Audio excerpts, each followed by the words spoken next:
How to find your personality as an introverted personal trainer. Hey, Sensei Sarah here with another incredible insights episode, even for every introverted personal trainer who wants to know how to avoid the biggest trap of putting your personality into your marketing. So, before we get to what the biggest trap is, let's just take a second to consider why the topic of putting your personality into your marketing is so important, especially for introverted personal trainers. Well, your personality is what makes you unique. And having something unique in the fitness industry these days is really hard. The exercises aren't unique, the qualifications you've studied for aren't unique, and the people, they can find training plans for free plastered all over the internet.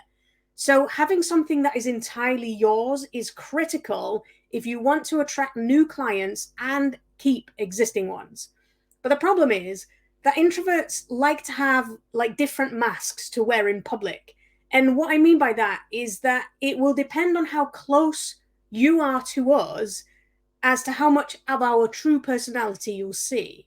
I mean, of course, every introvert is different, but as a general rule of thumb, we like to spend time with people, observe them, and oftentimes test them before we let them see our sensitivity, our sense of humor, or what we really think about a subject.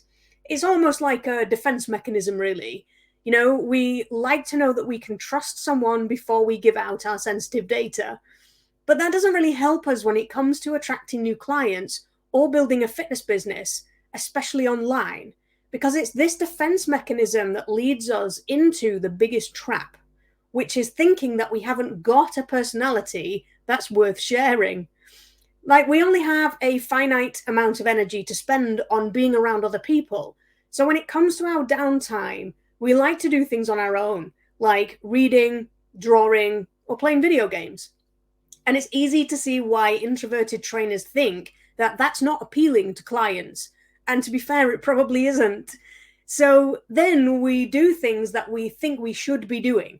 So we copy more extroverted people and how they're putting their personalities into their marketing.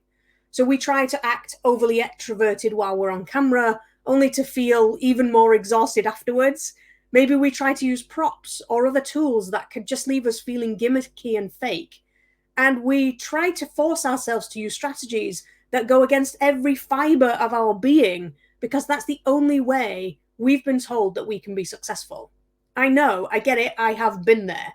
I have tried adding music to my demonstration videos and, bopping about while I'm teaching, and dancing really is not my strong point, so it just made me feel really stupid.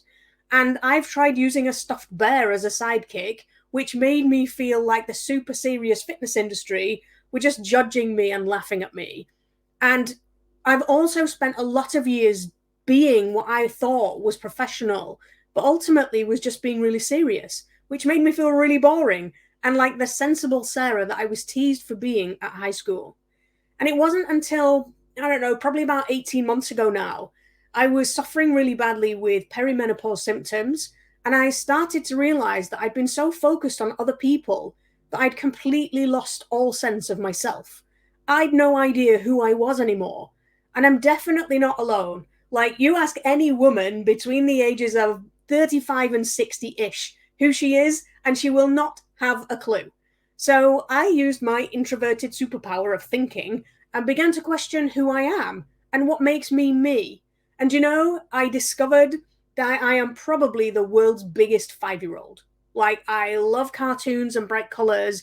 I'm a huge softie, and I have a great imagination for stories. And that's when I created the Kick-Ass personal trainer characters. Well, I didn't draw them. I had somebody on Fiverr do that because I'm terrible at drawing.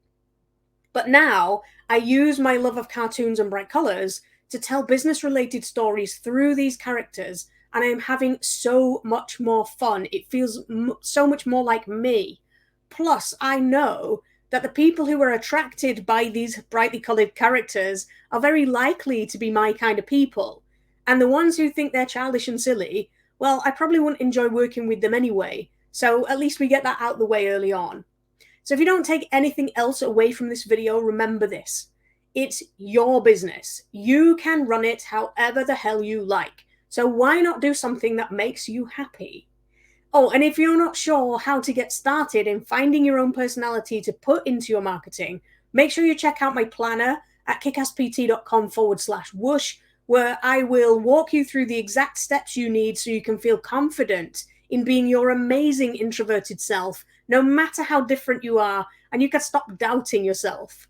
So I hope you enjoyed this video. Feel free to like it and share it. And of course, share your thoughts below. I love to hear your experiences too. I'm Sensei Sarah. Thanks for watching, and I'll see you on the next episode.